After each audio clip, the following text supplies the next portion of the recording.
first of all greet our Christian brothers and sisters with a Merry Christmas, and we wish them a very happy New Year.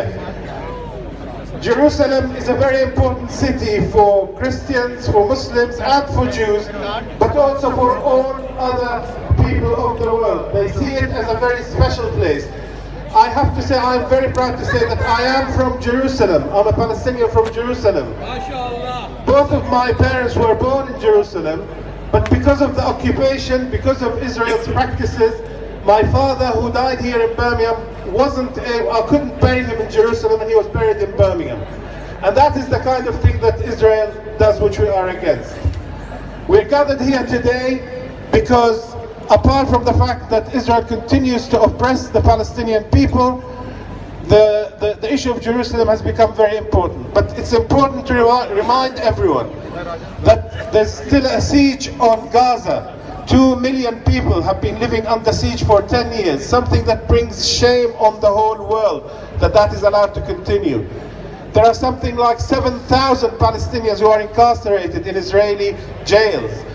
There are more than 6 million Palestinians living abroad who are unable to return because Israel won't allow them. But the focus today is on Jerusalem, Al-Quds, a holy city.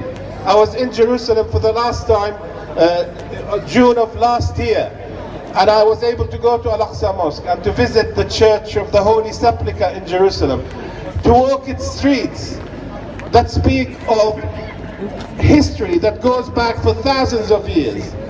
And we reject the claim that history started when Judaism was born.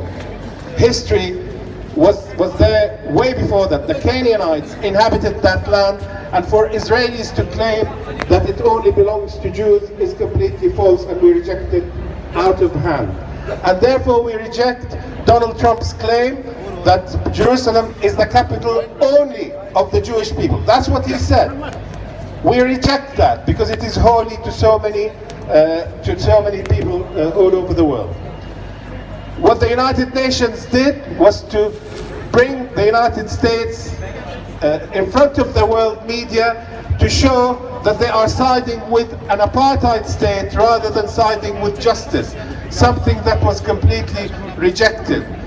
We thank the British government, the Foreign Office, for instructing our ambassador not only to vote in favor of the resolution in the General Assembly, but even more importantly in the Security Council, where the American representative was isolated on her own, and she had to resort to blackmail and threats to try and swing the vote in the General Assembly, where the Americans have no veto.